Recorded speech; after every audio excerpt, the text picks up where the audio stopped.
So here, to prove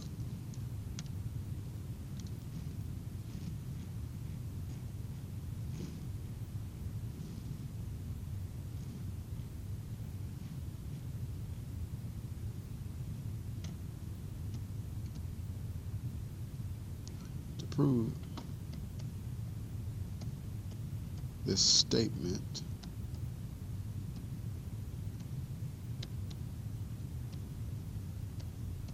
we must show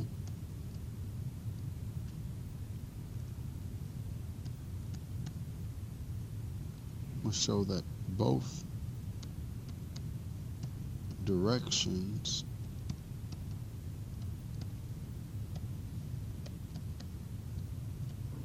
of the statement is true.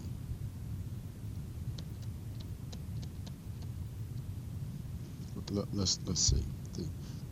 The theorem says here the product of two symmetric matrices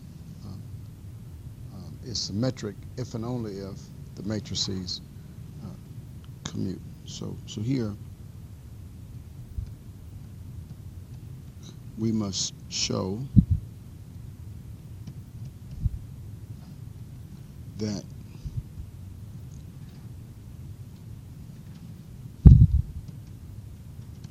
given two symmetric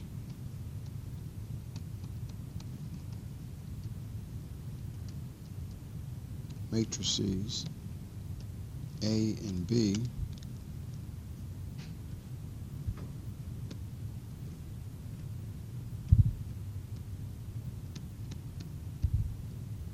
such that here the product of two symmetric matrices here is symmetric. The statement says if and only if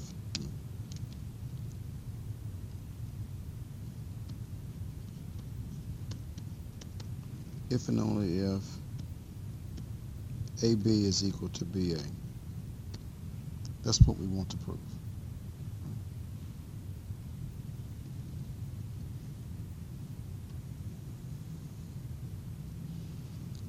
So the if and only if clause, and I was trying to write that up in the margin before.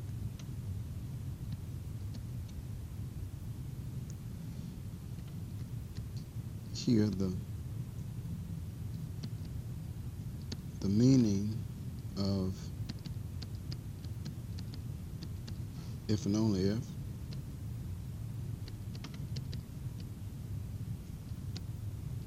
here, if and only if is it's a bijection. It's a statement that includes two things that are said to be equivalent. So here, if and only if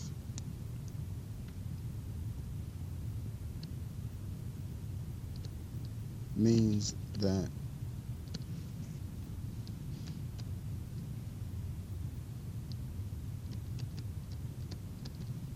the first if represents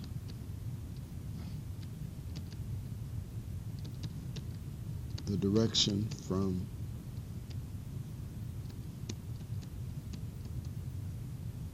left to right. P implies Q. The second only if, should say that,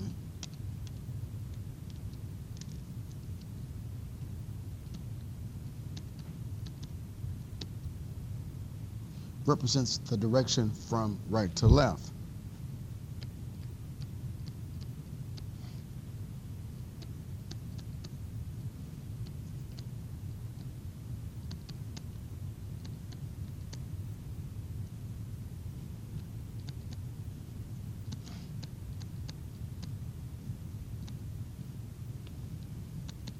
Here, that is, Q implies P.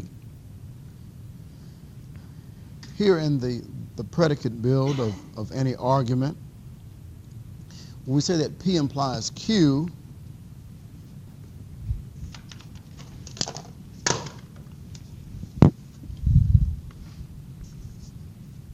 so that P implies Q, here this means that assume P to show or to prove Q. You do that for the first proof. Then the second proof says that if Q implies P, that means to assume Q to show the validity of P. It's a direct implication in either direction. So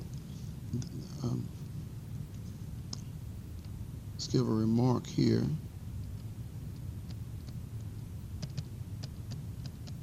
So if and only if it says this,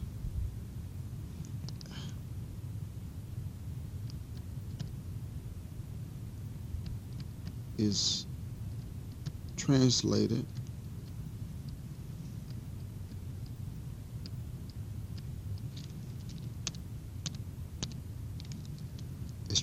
symbolically. Let's say that.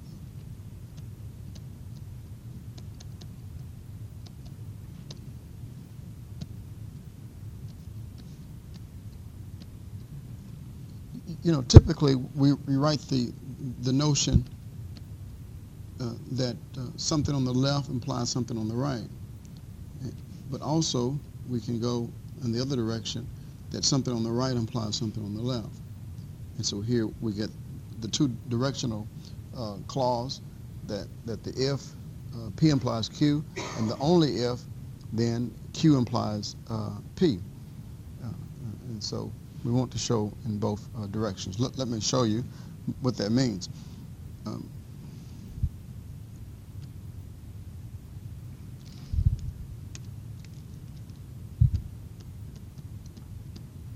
So first, we must show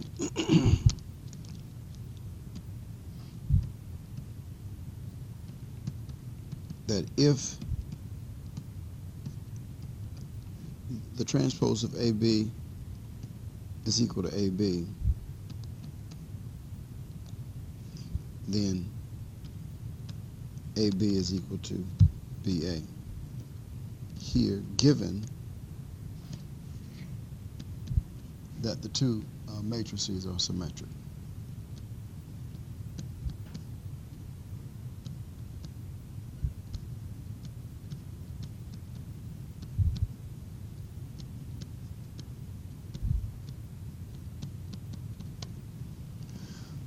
So here we assume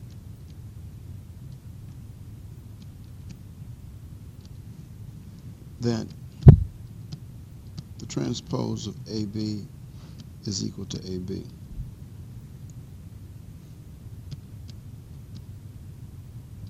Where A transpose is equal to A and B transpose is equal to B. So let's begin the actual proof. Here we have the transpose of AB is equal to B transpose times A transpose. Here, this is by a previous theorem. Do you remember that? Okay. So, here, this implies then that, see the implication, that is what's on the left side. If something is given, then we infer, we take from that to infer here, this is the most likely consequence of our inference. So we have this. This is equal to B times A, because we're given that B is symmetric, which says that B transpose is equal to B. We're given that A is symmetric, which says that A transpose is equal to A, right? But we also assume,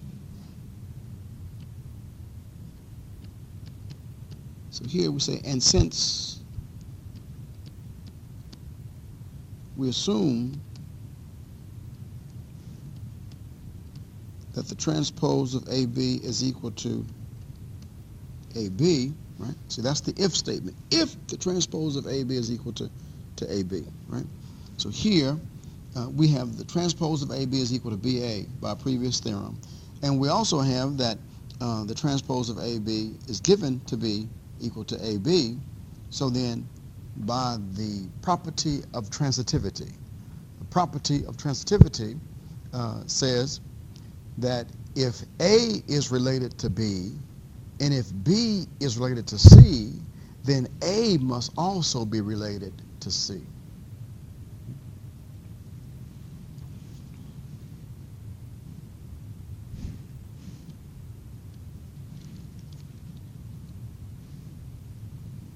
And since we assume that here, this implies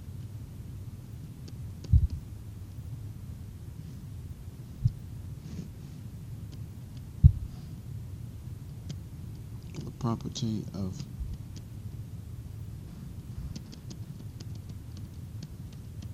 transitivity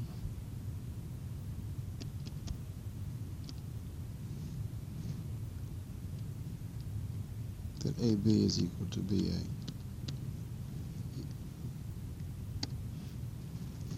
See, the transitive property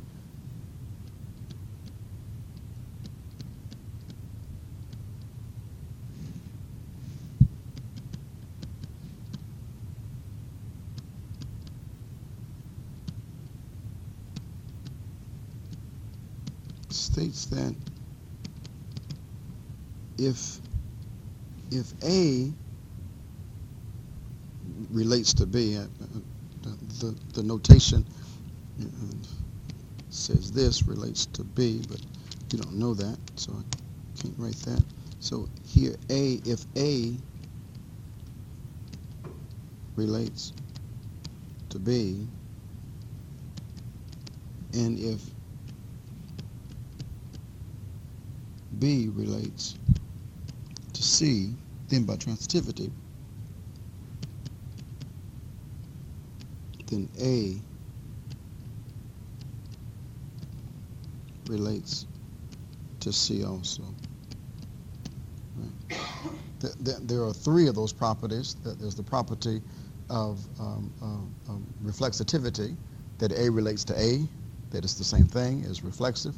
The property of symmetry, that A relates to B, B relates to A, we get commutativity. Then the third property says that we have transitivity, that if A relates to B, if B relates to C, then A is related to C. And you can apply that to so many things.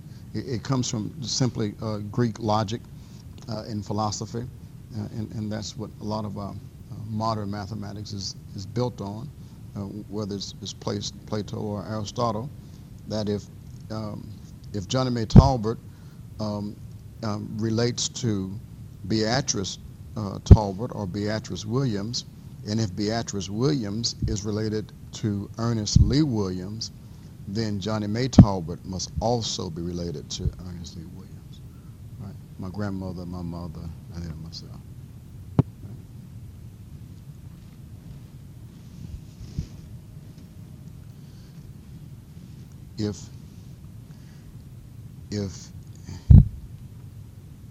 If a Johnny Williams lives in Kelly Plantation,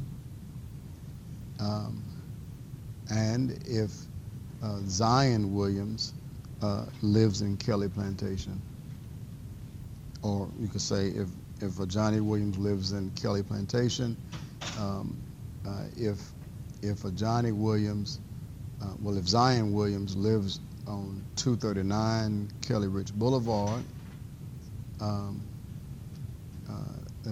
and then you conclude then that a Johnny Williams and Zion Williams both must live in Kelly Plantation, because 239 Kelly Ridge Boulevard is in Kelly Plantation. You can make that statement just based on transitivity. So there we got the first notion. So secondly,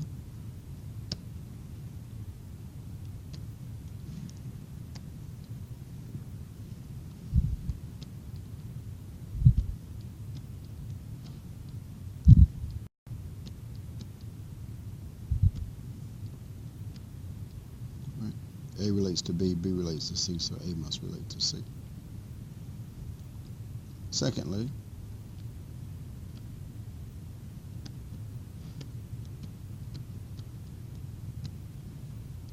assume if AB is equal to BA, then the transpose of AB is equal to AB. Here again, given that A transpose is equal to A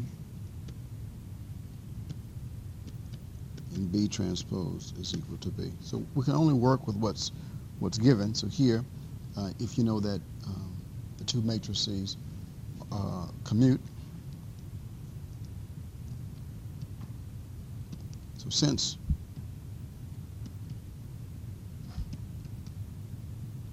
we know that the transpose of AB, we don't know that it's equal to A times B, but we do know that this is equal to B transpose A transpose, which is equal to B times A. Well, we know that from what's given, AB is equal to B times A. You're done. The transpose of AB is equal to AB. That's it. But the key is that you must show both directions. If the statement if and only if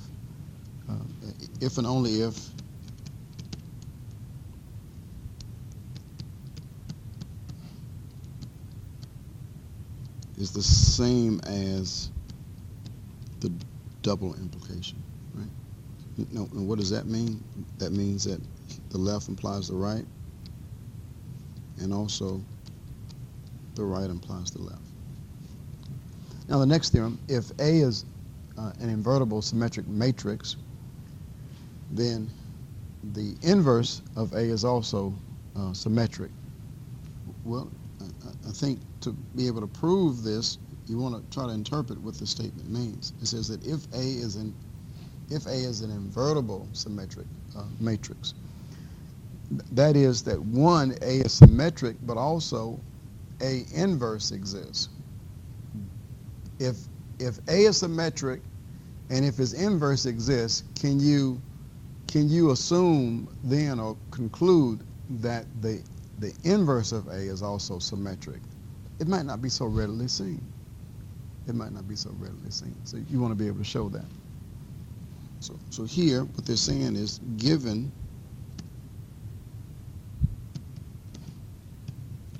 if A transpose is equal to A and A inverse exists such that A inverse times A is equal to I, show then that the transpose of the inverse is equal to the inverse. That's what we want to show. Well, here's what we do. Let's start here. Take the transpose of A inverse times A. So here I say consider A inverse times A transpose. Well, since A is invertible, that means that A inverse exists, so then you know that A inverse times A gives you the identity. So this is the identity transpose, which is equal to I. So what we're dealing with is well-defined. And well-defined is a very strong mathematical statement that has a lot of weight behind it.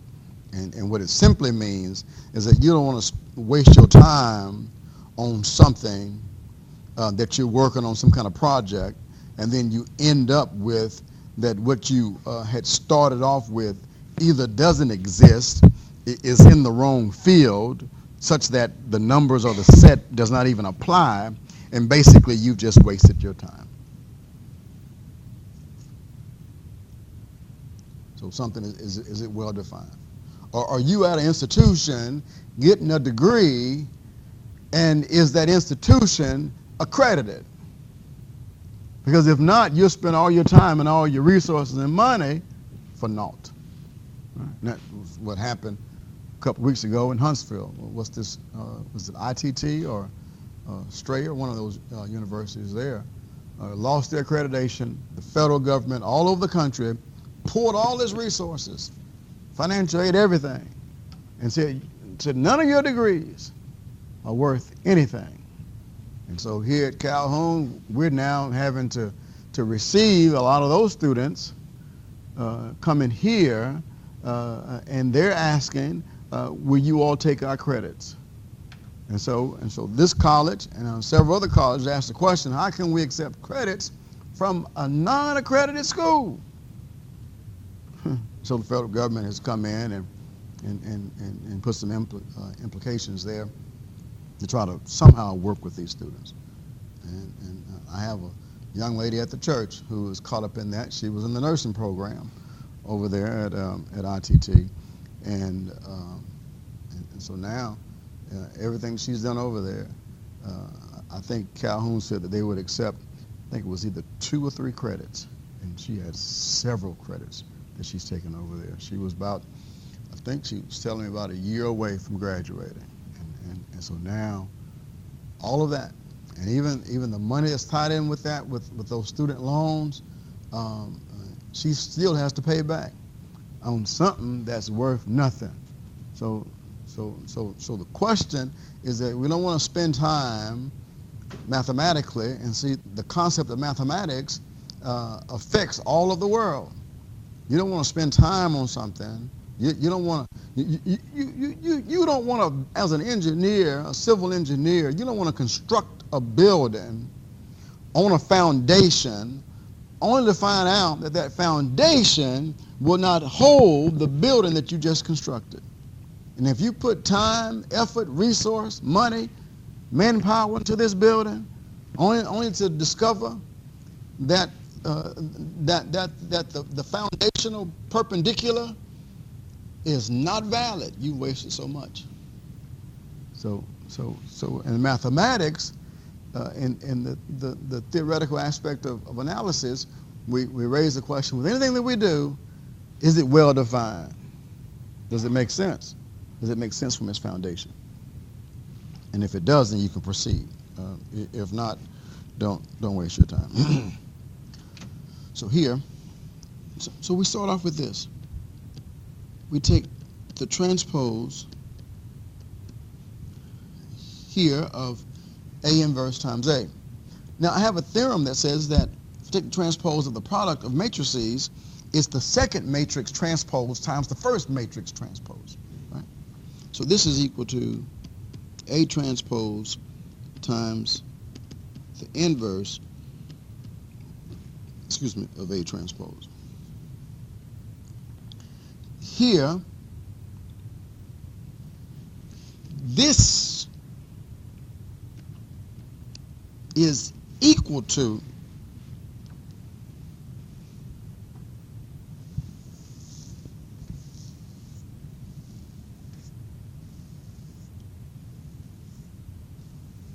A transpose is equal to what? A transpose.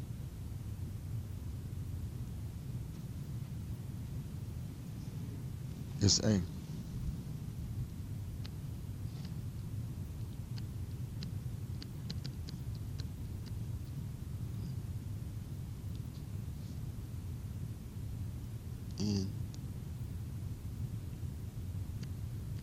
this whole thing is equal to the identity, right? I think we have it. Let's look at the statement. This says that the matrix A times here something that's transposed, but just basically another matrix, gives me the identity, which means that the inverse of A is equal to this term here. This implies that I'm going to write the second matrix first. If I have A times B is equal to the identity, that means that B is the inverse of A, also A is the inverse of B. So this statement implies that here, this inverse of A transpose is equal to A inverse. That's what we're trying to show. That is the inverse of A symmetric. What does that mean? Is the inverse, the transpose of the inverse, is that equal to A inverse? Well, we have it. We're done. Okay?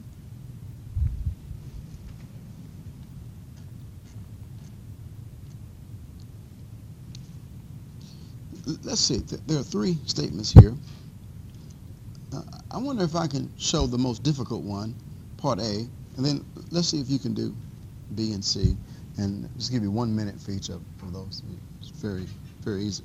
So here, let A be an n by n symmetric matrix.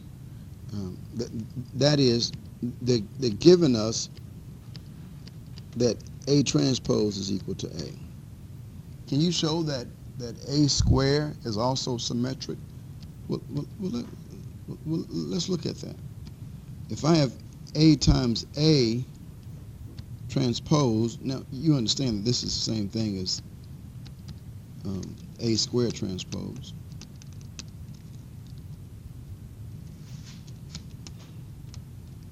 A squared transpose.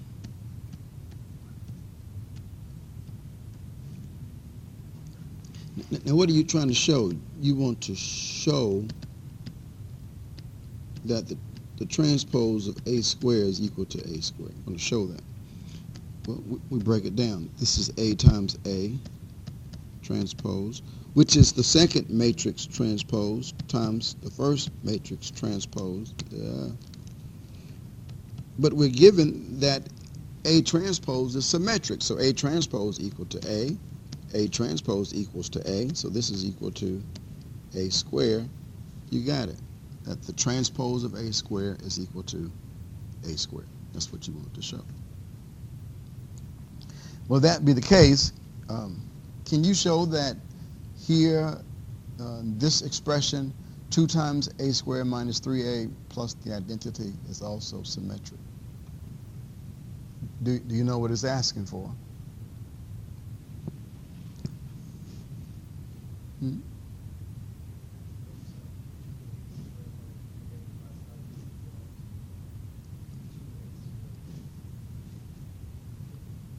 Exactly. So you want to show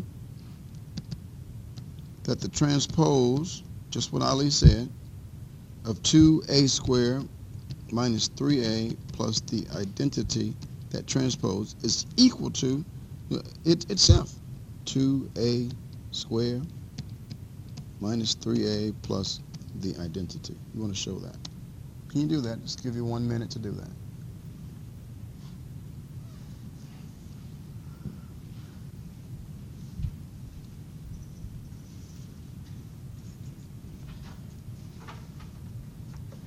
And then when you do that one, go to part C and show that one as well.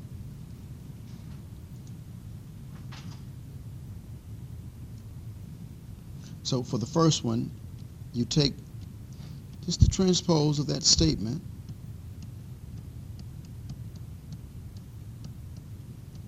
You must take the transpose of each term individually based on the property that we're given. So this is 2A squared transpose, not squared, minus 3A transpose plus the identity transpose. Now we simplify that. This is 2 transpose times A squared transpose minus 3 transpose times A transpose. Here the transpose of the identity is still the identity. 2 transpose is still 2. A squared transpose from part A just comes out to be A squared. A number transpose is that number. A transpose, well here A is given to be symmetric. So A transpose is equal to A plus I. You're done.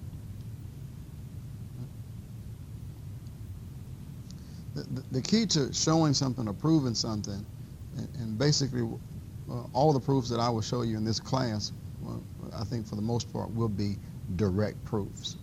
A direct proof means that I take what I'm given.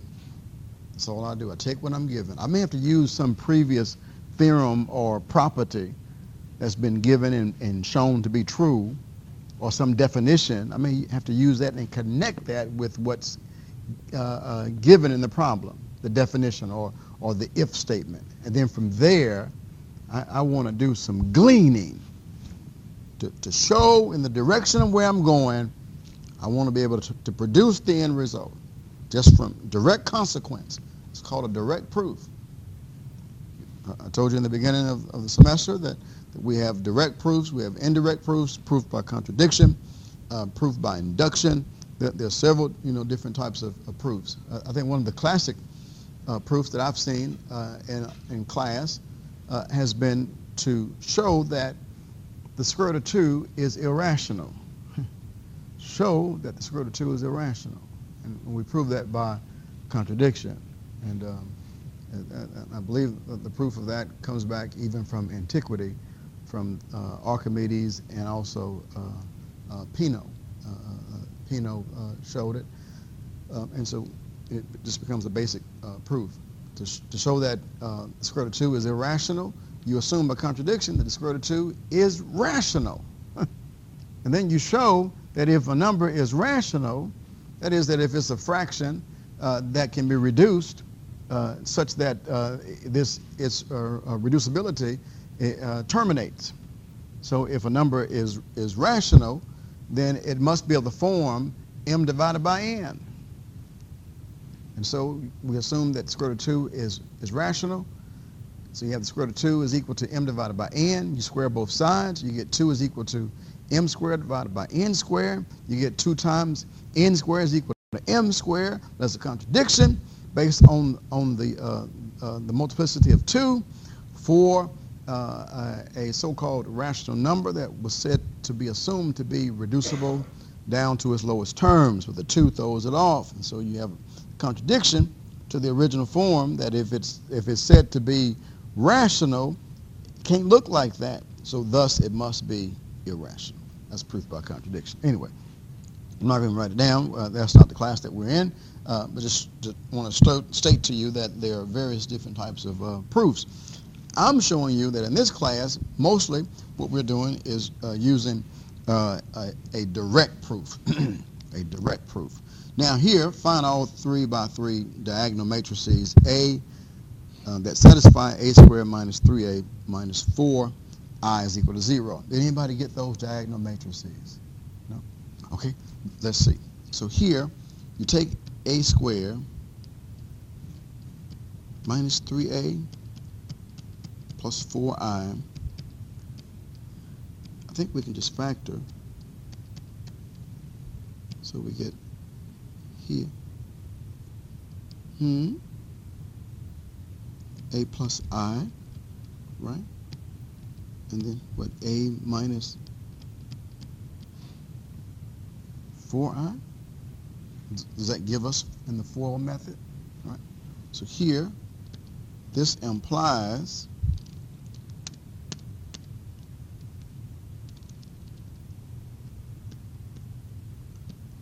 that a plus I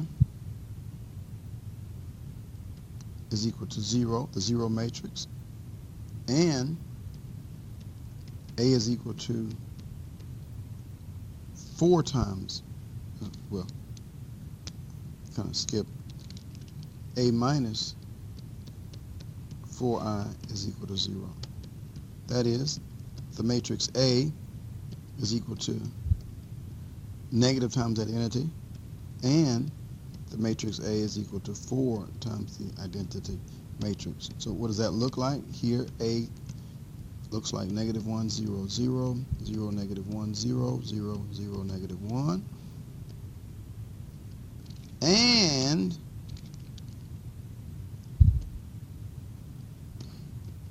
A looks like 4, 0, 0, 0, 4, 0, 0, 0, 4.